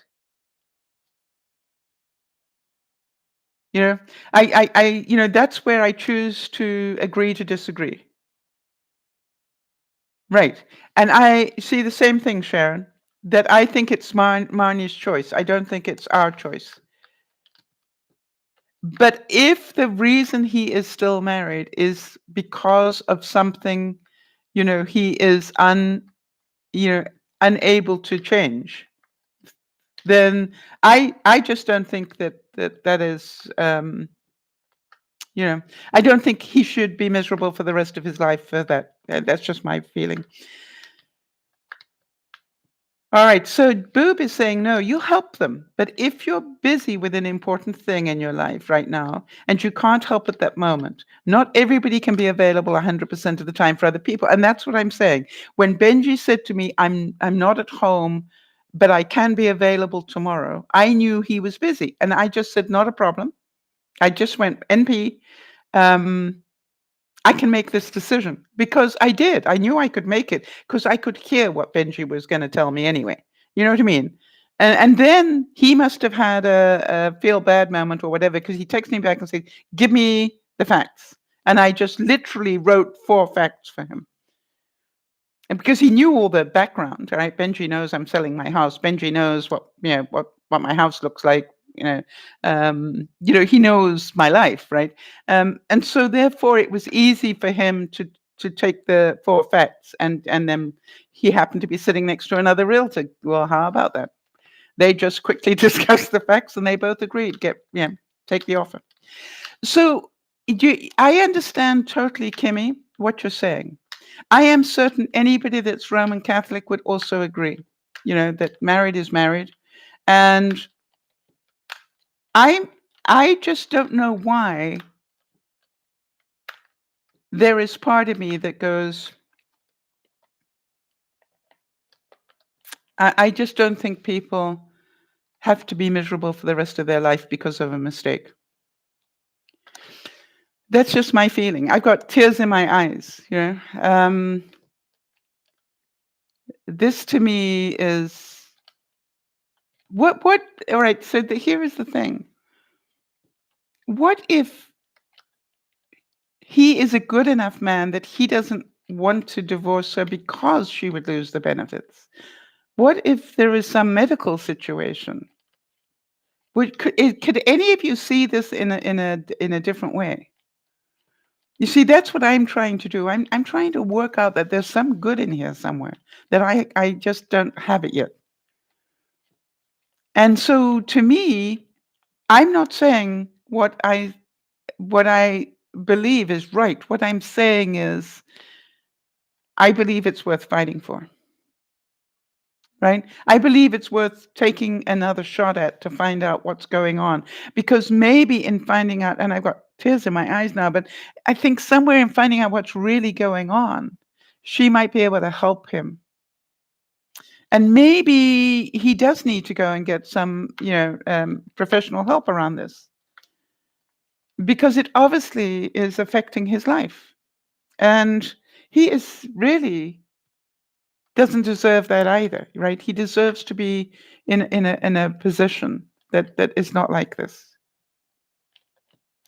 And he's a lot like a lot of us. He's not perfect, but a heck of a nice guy. Overwhelmed, right, by something that we don't know. And so to me, I want nothing more in a lot of ways. I want nothing more than for them both to be happy. I'm a friend. What can I say? And what surprised me, and I wanted to say this, that Marnie's mom, who is a pretty straight shooter as well, as you can probably imagine, she actually said to Marnie, I've got a present for him. Is it okay if I send it to him? You see, would she do that if she hated him? you know, think about that. It's like, so I guess this is about forgiveness. I don't think that I can say, don't, I can't say give up on this without finding out what is really going on. I can't. As her friend, I can't do that. But what I do say, what I do say is whatever you do, I will support you as best I can. But I said to her, I love the guy. When I say I love the guy, but he and I get on really well. Um, and I did say to him, if he ever hurt her, he'd be dealing with me. But I haven't kept that side. But I maybe it's time. But it's just like, yes, I do care deeply. I do care deeply, but it's none of my business.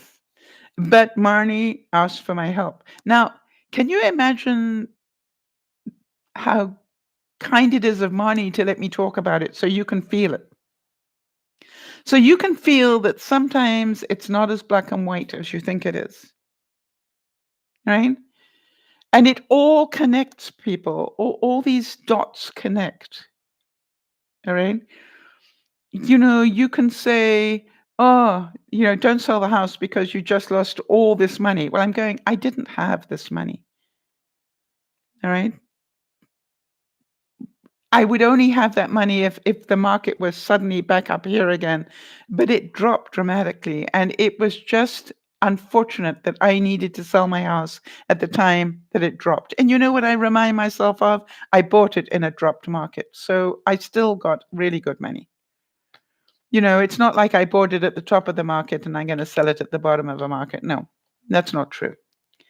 And how much money is enough money? Remember what I said about greed. And I also say that I would not be a friend to Marnie if I didn't tell her my truth. But I also say to her, I'm biased. I like him. It's I don't know how to say this. I just know I like him. And she's watched me go through a similar situation, and it totally broke me up. And what I said to Marnie, and I said to her last night when I was texting her was, the trick is to work on you. And really, he needs to work on him, but you need to work on you. You need to, you've had some bad things happen in your life. You've had some people do unforgivable things you know, to your soul. And I want to tell you that you are a person I respect because of it, right? Because I know you don't get those things happen in your life without learning a great deal. And I said, so I would ask you to continue to look at this and see where you can learn your lessons. But do not let go of who you are as a person. And who you are as a person is one who is incredibly balanced and fair, if I can quote her father, fair, firm, and friendly. All right. She is fair above all else. She knows, how I feel about certain things. And you know me, I'm pretty passionate about them. But she will always come back with some comment to remind me to be fair, because that's who she is. She's Libra. What can I say? Yeah. Um, so, and I value that. All right. I value that in her. And so I'm going, don't change who you are, because who you are is fair. And yes, the scales tipped badly. But part of me goes, why?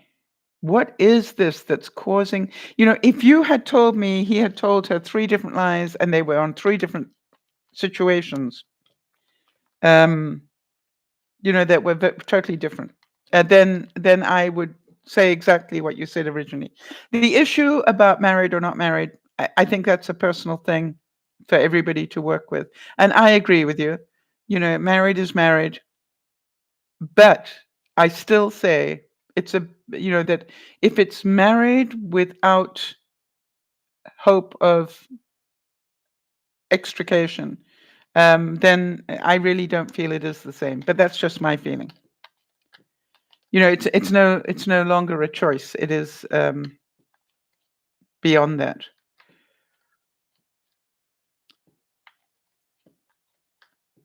And I do know that within the Catholic Church, if necessary, you can apply for annulment. I mean, there are ways of doing it. I don't know that this is a Catholic situation, but what I'm saying is, it's happened enough times. So there are ways if you really want it, I guess. So this is a really difficult situation. And the fact that Marnie will let me talk about it, I think, is more about the fact that that she understands that we all learn something from talking about it. You cannot change another person, all right, but you can help them change. Make sense? Yes, our thanks to Marnie. I agree with you, Jody. I think it was incredibly kind of her to let me discuss it, because to me, the more true life problems we talk about, the more we learn. All right, because the same as I said, do you stop guns going into the hands of people with mental illnesses? It's easy to say, yeah, absolutely. It shouldn't be, until you think about, what about the 9/11 responders? What about people who've come back from Vietnam or Afghanistan, or you go, hang on a second, it's not that easy, right? Let's keep balance here. Do I think, this married is married? Yes, I understand that. but sometimes it is different. And so to me, I don't have all the facts, and neither does Marnie. She has about 90% of them.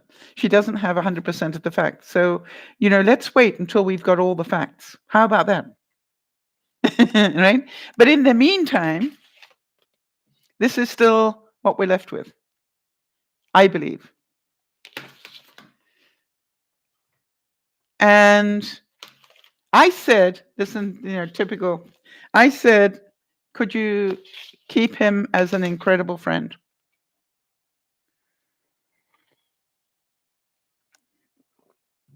Right? Because it's difficult to find somebody you can talk to every single day. All right. When I say that it's difficult to find somebody you can talk to every single day and enjoy that conversation, how many of you understand what I'm saying here? That doesn't come easily. All right. If you've got people that you talk to every day, that got built up by layer of trust on layer of trust on layer of trust, and you will have found out that as you build those layers, the amount of discussion you have increases. The level of discussion you have changes. That is not something I would want to throw away in a hurry. That's what I'm saying. I think it's really important that you look at the good. You really. By the way, I want to thank Jody. I do that a lot, but I want to thank Jody for doing the job she does, obviously, but as admin. But Jody, I really want to thank you for supporting me this week, because you definitely helped me a great deal this week, whether you know it or not. One of the things that happened to me over and above all the other stress that you guys have heard about for this week was that I did two things. I suddenly put on 4 pounds, and I'm really trying to work hard to lose them. Plus, my blood sugar went up. And then, with that as well, I also started to swell up. My feet started to look like loaves of bread and stuff going on. And, it really was not a good psychological thing for me, because I'm dealing with all this stress. I'm trying not to eat. My body is ballooning up. Obviously, it's a huge amount of water retention, because that's what I put on 4 pounds. And then the voice in my head said, no, the 4 pounds is about what you're eating. Da, da, da, da, da, da. And then, I've got diuretics that I can take that will get rid of some of that water. But if I do that, I end up in a situation where, I can't take diuretics every day because I need to function. I can't go too far away from home if I'm on diuretics. My body just goes. And so, this isn't doable for me. So anyway, what I wanted to say to you was that Jody was incredibly balanced and reminded me of the good the whole way through this. And kept saying to me, you're fine. Don't, the body sugar is a blip. All right. And I'm going, no, in my head, I'm going, that's no blip. That's been wrong for a week. But Jody kept saying to me, don't do this to yourself. This is a blip. And then she kept reminding me, you've ballooned up, so that's why you put on the weight. And I'm going, yeah, but what if I'm kidding myself here? What if the reality is I've just lost control completely? And how many of you can see I could really do a number on myself on that? So Jody, the reason that I want to make sure I thank you is I took a diuretic yesterday because I knew that I could. I was going to be at home. I very quickly went and got some shopping, but I didn't go far from home. And then I got a good night's sleep. I was careful about my eating yesterday, but not overly so. But I thought you'd like to know I dropped the 4 pounds overnight. So, and my blood sugar is below 7 for the first time in over a week, right? So, yeah, sometimes it just is what it is, and you just got to hang on there and keep doing the right things.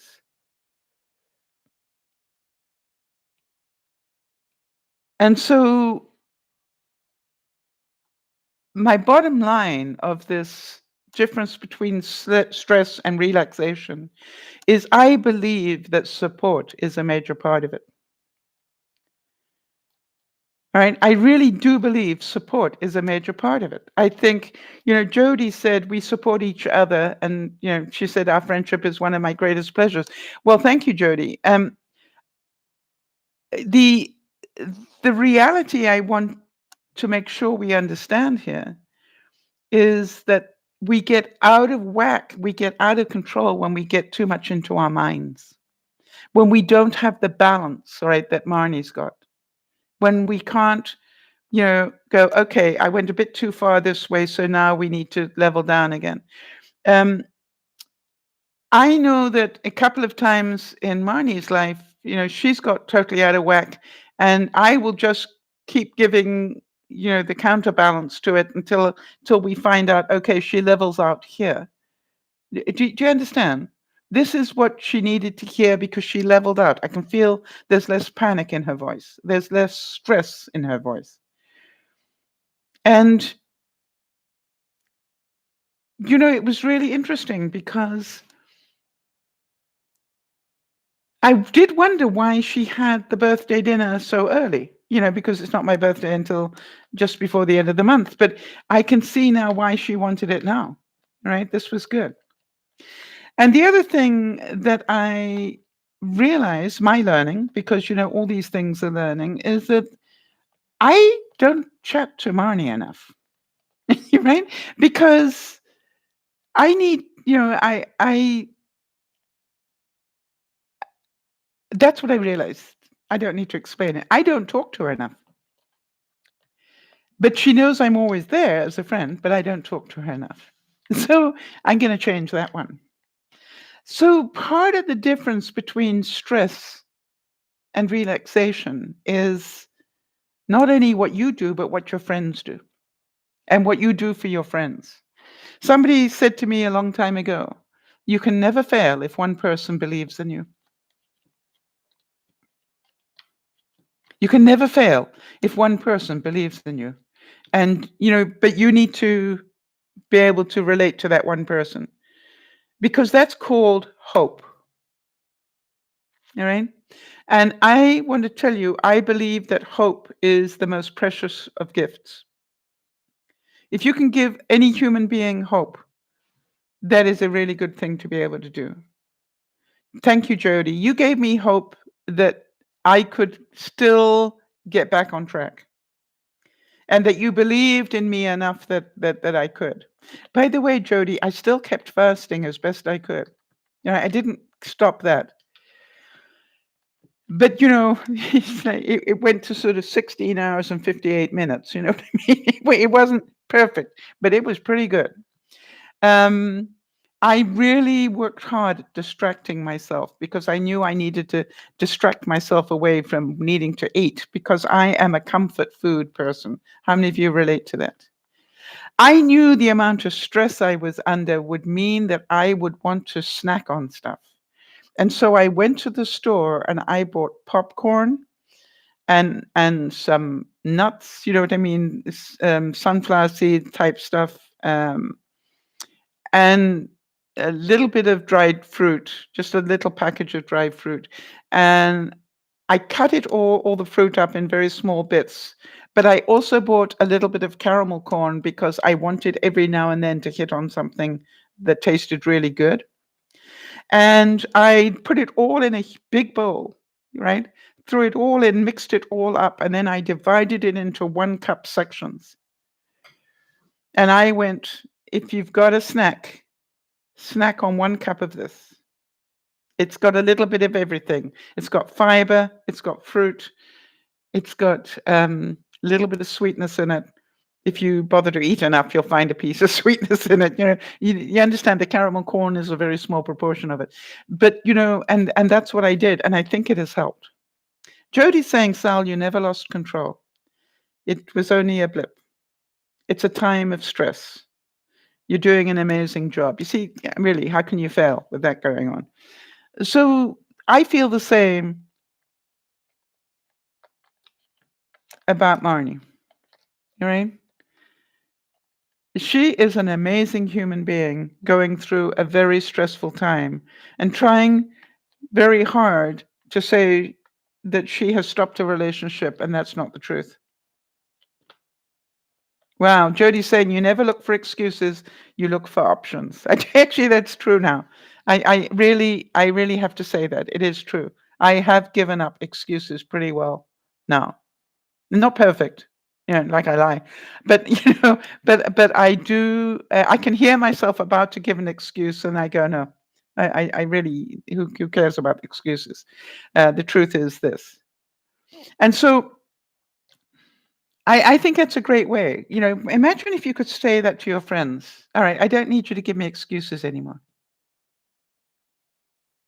And Niesha, who knows a lot about pain, says sometimes in life you need that extra pick me up or motivation when all around you seems dark and like nothing seems to go right. So don't worry, Mama Sal. You'll get through it. Yeah. Thank you, honey. Big hug. You see, and you know that because of your own experience, right? And so here I am. Right. Let me give you another thing. Let me give you another thing. You got an idea that Marnie and I have been friends a long time, right? Do you think that there is any way on God's green earth that Marnie wanted to give me any more stress this week? I don't think so. I really know that that is not what she wanted. But you know something? She needed a friend. And even though her friend was going through a lot of stress, she still discussed it with me. I think that's incredible friendship, don't you? How many of you would said, well, I better not discuss this with Sal. She's going through too much already this week. No, Marnie was honest. Sal, I need to discuss something with you. Okay, go. So you see, to me, that's friendship. Because she knew, I know she knew this, that if I found out that she was going through that trauma and she didn't discuss it with me because I had other stress going on, I would have been angry. She knows that. And me angry is not a fun thing. I would have forgiven her, but I would have been angry. Yeah, I would have been very disappointed. So, what I want to say to you all is stress is part of life, right? Stress is part of life. We deal with it every day in different amounts. I have got tears in my eyes, not because I'm sad, as much as I'm hoping that you understand that every day we choose between stress and relaxation. Every day I choose, do I want to go and eat Scotch mints that I still have in my cupboard and pay the price or not? And yes, I understand I could pick them up and throw them all into the garbage because there's still probably 50 left in that bag. And I'm going, no, I'm not throwing them away because they are there for when I need them. And it's okay. I can choose to be highly stressed this afternoon as I work on getting my place ready to show tomorrow. And I painted this week, so there's trouble. Right? And by the way, my kitchen looks like a hurricane hit it. Do any of you have a kitchen looking like that today? Mine does. So, but that's okay. Because what I'm going to do is I'm going to close this broadcast and I'm going to get to work. So I'm hoping you can all see from the different examples I gave today that every day we are all dealing with the choice between being stressed out or under control. And the way we do it is either we process it on our own or we process it with our friends. Um, Jody, Lauren, and I have a little group that we formed long time ago. And, literally, we allow each other to come in and have a little vent moment. The vent moment literally is that you get to say what you're angry about, right? And that's it. And we always ask, we will say, I need to vent. Is that okay? And everybody go, and we go blah blah blah blah, and then it's over. It's like throwing up. Once you're done, it's done. So to me, it's really important for us. Niasha's saying, "MamaSal, I do think to myself now that I'm meant to receive pain or I'm attracted to it because I'm meant to encourage others through my pain. It hurts because I'm so sensitive, but maybe that's why." I don't believe that at all. I think you're meant to be happy, Niasha. I'm sorry. I can, you're entitled to believe what you want to believe, but I don't believe you are meant to be in pain. I believe you're meant to be happy. I think we're all meant to be happy. All right, and Boob, I love it. Boob saying, it wasn't you who made the mess in your kitchen, it was the hurricane. So tell the hurricane to clean it up. Yeah, but I won't get my house ready for showing if I do that. So I'm going to take it on. So everybody, be happy. It's a choice. I could believe that I meant to attract all sorts of stress, Nyasha. Why would I do that? I don't believe that at all because I don't want it. So I work on how do I balance out the stress I've got. If Jody doesn't think that she attracts pain, and she has lots of it, right? She works on what can I do to minimize it, right? She's working on better health, better exercise, better whatever. Jody's working on just distracting herself away from that pain, that she's not concentrating on it all the time and giving it more mileage than it deserves. I don't believe any of us, are meant to attract pain or misery. I think we all have it in our lives. And that's okay if we know how to balance it out. And to think that we need to be perfect. And by the way, I believe that most of us lie. I'm not gonna say all because I don't know that to be true, but I think most of us do lie.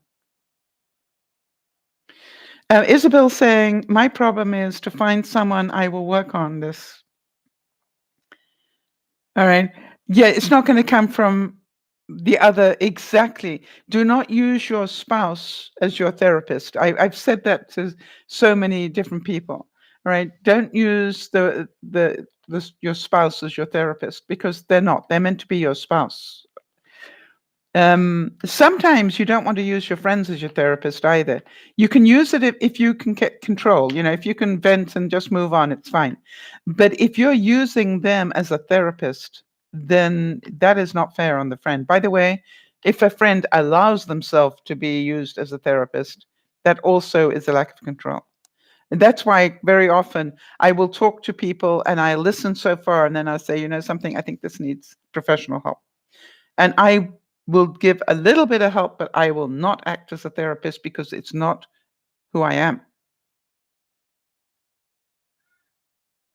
Right. So Nyasha's saying, I don't want it either, but it's just that the pain is all around me. That's why I'm thinking like that. Yes. Well, you know something, Nyasha? Jody's got pain all around her as well. I think, if I'm correct, so have a lot of other viewers. All right. But it's what we do about it to balance it that's going to make a difference. So I'm not going to tell you, if you want to stay in pain, that's your right. Right? just I would recommend keep working on and doing what you can to minimize it. That's the advice I would give if I were asked. Um, but if you want to stay in pain, if you're going, okay, I want to accept all the pain around me and carry on like that, that's fine. I just know that you're not doing that. I think you're kidding yourself a little bit, because I know that you're doing a lot of things to help yourself not feel that pain, even though it's all around you. I do believe that we can be happy even in the most difficult situation. It's a state of mind. And if you don't believe that, look at people in concentration camps. Look at, so many people that are dying, or have loved ones dying, but can still love. I think one of the snippet of film that I saw that really touched my soul was Anderson Cooper sitting with his mother dying of cancer, in the hospital room, and they were both giggling. And I go, that is the ultimate friendship. That you can love somebody enough that even though you're sitting with them and they're dying, that you can have them laughing and giggling with you. And my whole thing about Anderson Cooper went up, I went, wow, I hope my friends do that for me. So friendship obviously is a big thing for me. And I'm sure it is for all of you.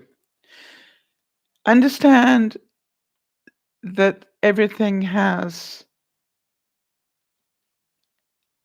a balance. Understand that friends are really important. Understand that some people will think very differently, and that's okay. We get to decide what we want to do and what we want to believe and what we want to give to the world. I want to tell you, I not only have lied, but I have actually not stopped at every stop sign, and I have broken the speed limit. I am not a good human being. But I do my best to try and make up for that on the other side. When you know what I'm saying, it's like I am not a perfect human being. So do your best if you can. I need to go. I've just given away 15 minutes of my cleanup time. So hopefully this helped some of you.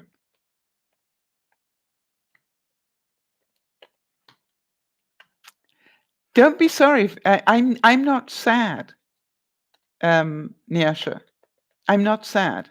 I am so grateful that there is a difference. I am so grateful for the friends I've got. You see, they help me. They help me when I feeling down on myself. And they are not perfect either. That's the point I'm trying to make. My friends aren't perfect either, but they do their best, and I believe that. So big hug to you all. Work on reducing your own stress. Do what you need to do to reduce your own stress. I am pretty certain that if you'd asked me a year ago whether I could have coped with this week the way that I did, I would have said no. But I've learned some skills and I've got some friends. Yes, stress, the silent killer. And by the way,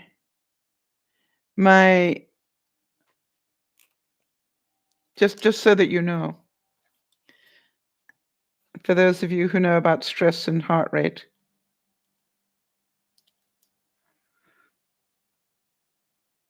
that's my heart rate at the moment.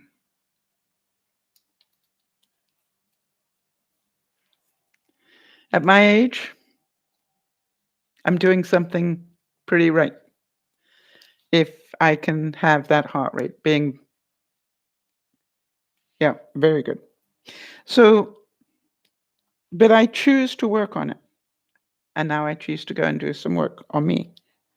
And I've got a magnetic strap and it wouldn't unmagnetize itself. So I'm going to give you all a big hug. I'm out of here. I will see you this evening. And I know somebody suggested what I should do for this evening. Did anybody? I saw the comment, but I was deep in another conversation. But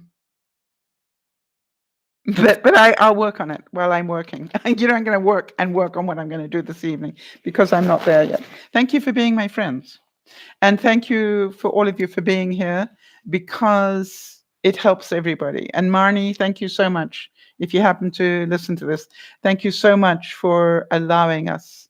What did Beth suggest? Thank you, Isabel. You see, and Beth was busy with her own stress today, and she told a freestyle broadcast. Okay. Not known for that. but I could if I really had to, right? All right, everybody. So look after one another. Remember how much we stress out is up to us. If you want to be staying in pain, that's your right. But me, I don't want to stay in pain. Oh, do you want to see it now? No, I'm not going to do that to myself. All right. So I'm going to do a good job of it all. But I will also have time after the broadcast finishes, so I don't have to do it all. Plus, I still have until 2:00 tomorrow. So you understand I've got more time than I want to pretend. I actually do have more time, but I need it. For me, I'll be rest easy tonight if I know it's ready. Goodbye. This is DearMamaSal saying, remember to look after one another. But just like myself and Marnie and Jody and everybody else, you know, there are going to be some weeks that are a little bit more stressful than others. And it's up to us to get ourselves back under control with the help of our friends. With a little help from your friends, as the Beatles said. Bye for now. Look after you.